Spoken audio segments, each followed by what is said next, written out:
man. I've called in before. I think you remember me. Sound I had familiar? the abduction story, Yup. and did I tell you the Wendigo story or no?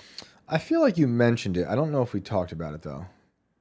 Okay, well then let's go over that one. Let's. Um, yeah. So around the same time of the winter, this was before my experience. Me and my buddy were out late at night. We had come home because we used to do Instacart and shop groceries for people Hmm. on our days off. And it was one of our days off, but the next morning we had to be up and ready to go at 7 a.m. And we didn't have a plow at the time, so we had to shovel. Hmm. So we got home at like maybe midnight, 1 o'clock, something like that. And we had a nice driveway that like it had a pretty steep decline.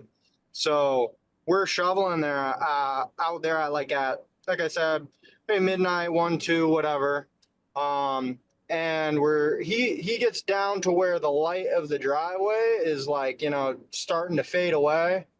And he gets down there and he's shoveling and we both hear something. So we both stop because we're thinking, oh, maybe it's a deer or some sort of bobcat or whatever, because we live right in the northeastern Appalachian Mountains. So he's like, what was that? I was like, I don't know, man. And then he's like, all right, whatever. He gets back to shoveling and he gets down towards the end of the driveway. And there's like one main road that he lives off of. And then behind us, it's a bunch of dark woods and like it goes for miles and miles. So we're like, that's weird. This sound was coming from like towards the road. And then on the other side of the road, there's just straight river. There's nothing there. There's no other road. It's just a river. So we paused at that. We were like, what is this thing? Because at first it sounded like something was scurrying in the bushes, something small. And then when he got down to where he was almost to the mailbox, right to our right, which is a neighboring property that has a long dirt driveway. Somewhere in that dirt driveway, that scurrying noise happened again. And then we immediately felt something was off. Like both of us looked at each other. And then out of nowhere, there's just this sound of a deer call, like a very clear, but keep in mind, this is winter. So like no deers are going to be out at 1, 2, 3 in the morning. You know what I mean? Yeah. So we're like, oh, like immediate shivers down our spine. Like, what was that? And then like, it was a solid, maybe 10-second pause of us looking at each other. At this point, my buddy is in the dark. So he's looking up at me with his headlamp, like freaking out. I can see his face. To this day, it kind of makes me giggle a little bit. But obviously when I think about what happened after, I don't laugh so much. So this pause happens, we heard what would be a deer call, and this deep, long pause, 10 seconds probably, and then we hear what would be like a traditional fisher cat after it's caught something, where like, they make that guttural scream. I haven't heard one.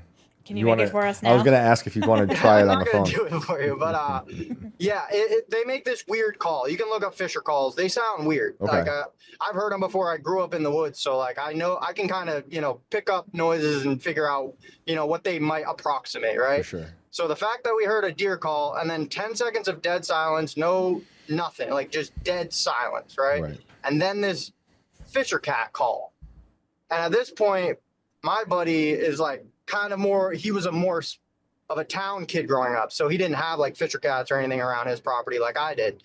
And he starts scrambling up, and I'm laughing because at this point I'm like, oh, a fisher probably just killed something, right? And he's scrambling up, running towards the house. I'm getting my gun, bro. So he runs in the house to grab his gun, and the second he gets to the door, before he can even put his hand on it, at this point I'm like almost bawling laughing.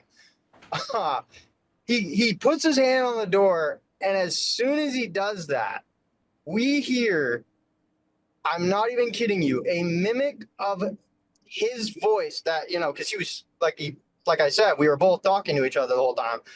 We hear a weird mimic of his voice from that same spot. Oof. But it was like bone chilling and like so, it sounded so wrong. I don't know how to put it. It was so bad. And That's so crazy. at that point, I turned around too, and I booked it in the house. He grabbed his guns. We became Macho Man because his girlfriend's inside, and she had heard something, so she's now freaking out. And my buddy is like, I'm getting the gun. I'm going out there. I'm going to see if it's a deer or fish or whatever. I'm going to kill it. A deer or a fish. Right? Like, I'm like, dude, it's middle of winter. You're out of season, number one. Number two, like, he had a 9mm. And now that I look back on, like, and I've done my research on what Wendigos were and stuff, we probably would have gotten killed if it wanted to. Like, we ran out to where we heard the sound, and by that time, tracks, but it was pure, like, white, powdery snow that night. So, like, by the time we woke up in the morning to reinvestigate, all of the tracks were gone. You know what I mean? They had all been covered up by the freshly fallen snow. Right. But I thought it was totally creepy how this thing was like, whatever it was able to mimic other animals perfectly. But then when it came to like a human sound, it sounded like my buddy, but like if he had the worst smoker's cough of all time. Wow. Were you thinking Wendigo as it was happening, or is that something that came to you afterwards? No, it came to us afterwards. Funny, we were like thinking about what it could be, right? And I kept bringing up, oh, it's probably a fisher caught something and killed it, and then that's what did it. But the fact that it literally, I don't even like think about what it said, but it was like some form of like a screwed up help me cry of like someone's hurt in the woods. But it was like his voice in a weird way, if that makes sense. Right. Like it didn't say words, but it sounded like him yelling or something. It just sounded like a call for help, like just someone's saying help or help me. But it was like, it wasn't, you couldn't really make out the words. It was like guttural and weird and just unsettling. That's crazy. I don't like that. When you were telling us a story and there's that moment where you said something felt like it was off, like, can you describe that? Oh man, you just know. You immediately. I think it's built into us as humans. We know when there's something we shouldn't be around, or right. Something feels off. It was just chills up and down both of our spines. And you just both knew. But yeah, like I said, we didn't learn about the Wendigo until he bought like a PlayStation 5 later that year, and we picked up PlayStation Plus, and it had a game called Until Dawn, and we're both like horror heads, so we're like, yes, we're gonna look into this. Right. And we played that, and we're like, dang, maybe that was the thing that was stalking us. Right. What did you think about before you knew about the Wendigo? Like, how were you rationalizing it? In my head, I was like, well, the first, like I said, it called like a deer. So I was like, oh, there's a doe or a buck out there calling for, their partner or whatever. But then there was immediately following that 10 seconds of the most dead silence like ever. And it was, it was midnight. So there's not a lot of noise going on, but like, it was just an eerie silence. That's all I can describe it as. And then were you thinking like anything else though? Like in that time before you knew about the Wendigo, thinking like, hey, this is this or that? Oh, we both knew something was wrong after that 10 seconds of silence, then the Fisher call, another 10 seconds of silence. Once you hit that second 10 seconds of silence, all bets are off, dude. We're like, we're getting out of here. We're going back in the house. We don't know what's going on. Has anyone else in the neighborhood had a similar experience? No, not that I know of, but he was never really like friendly with his neighbors. They were kind of like their own little posse, I guess. They were far enough away to where nobody really bothered each other. Remind us where this was again. Wanted to hang out. Yeah, where was this? Can you say? This was in, like I told you, the famous triangle. I don't want to dox or anything. Oh, yeah. No, basically, if you know where Maine and New Hampshire meet, it's somewhere along that border. Okay. But yeah, it was crazy. And like I said, we didn't know what it was until we started playing that game, and then things started to fall into place. And we're like, maybe these Native Americans do something, dude, because I just can't describe the feeling it made. It was just, it was terrible. Well, glad you survived, and thank you for calling in. Yeah, man. We appreciate the call back. Absolutely. Have a good night. It was fun to share the story with you. Yeah, it was great. Have a great night, Kyle. I just went to the Wendigo Wikipedia page. For those who don't know, I'll just read a little bit off of it, because Wikipedia is the trusted source for mythological creatures, or it's an evil spirit. It says, originating from the Algonquin folklore, the concept of the Wendigo has been widely used in literature and other works. The Wendigo is often said to be a malevolent spirit, sometimes depicted as a creature with human-like characteristics who may possess human beings. It is said to cause its victims a feeling of insatiable hunger, the desire to eat other humans, and the propensity. Wait, wasn't he buying groceries? That was his day off for buying groceries? Maybe the Wendigos just wanted his groceries. Yeah. It is said to cause its victims a feeling of insatiable hunger. Okay. And a desire to eat other humans, and the propensity to commit murder. In some representations, the Wendigo is described as a giant humanoid with a heart of ice whose approach is signaled by a foul stench or sudden, unseasonable chill. But it was cold. Here's some cold up pictures there. for you. Oh, yeah, look at this They're thing. probably AI generated, but Yeah, ugh. But yeah. there you go. That's the Wendigo. You don't want to see that thing. I mean, it does look like a deer something. Look at its hands. I feel like this would exist in that Maine, New Hampshire border, if anyone is familiar with that area. People in the chat were saying it's probably a fox. And now I can't. All I'm thinking of it is like, what does a fox say? Great song. Yeah. Foxes make crazy sounds. If you've never heard a fox scream, you should look it up. I won't do it it's for you true. on the show, but they Could be make that. crazy sounds. I just fox-proofed my chicken coop today, like I was telling you about earlier, because we had a little bit of a mishap. I didn't fox-proof it enough.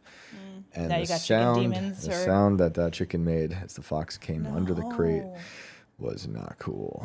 Not cool. But now it's like what I did, you see, is I just took severed fox heads and lined them all around the coop. So it's just like to ward off. Where did you get No, I'm fox just kidding. heads? I'm just kidding. I use One of like those weird West Virginia stores. Yeah. I consulted a witch. No, I would never do that. Mm-hmm. No, I got some like what do they call it? Hardware cloth and made a sweet little netting around it. There's probably other ways to do it, but You didn't lose all your chickens, did you? we lost a few. It was horrible. The kids were not happy. I should have seen that coming. I thought I did a good enough job, but I messed that up. I'm a first-time chicken owner. Classic mistake. But maybe that fox is hungry. That's what I like to tell myself. But a fox scream is insane. It sounds like a witch. Like you'd Yeah. imagine like a banshee. They're very loud. I was gonna look up the Fisher cat sound. Yeah, we should try that. We just make sure the volume's low so we don't Scare everybody. freaking scare everybody. Yeah. Okay, well, I'll pull this up. We did get a couple super chats. Oh, cool. From Enlightened Fool. Let's go. Frog face, frog face, frog face. Sick. And Thank you. Also from Richard Clement, Richard C. We'll call you. Just shared some money with us. So I you. just want to say thank you for that. Appreciate it. And oh no, this won't let me. Fisher cat. Let's see. Yeah, so we're so grateful to everyone who's been tuning in. It's been incredible. This is our 4th week now, I guess, with the new schedule. It's been a whirlwind, but it's been amazing. So much fun. The call, you guys are great. We'll get to you guys in just a few. All right, we got the volume down. Guys, watch I out. can't promise what it sounds like. Watch out. That wasn't bad. That's not okay, but at night though, that's weird. But if you know what that thing is, you know. Yeah. If you know the woods, you're accustomed to the sounds they make. Okay, I guess that's what it is. So it was doing that, and then it was mimicking his friend's voice. That part is creepy. Yeah, I Maybe it don't was like a neighbor, or maybe it was a spirit trying to possess them. But we're glad they made it out.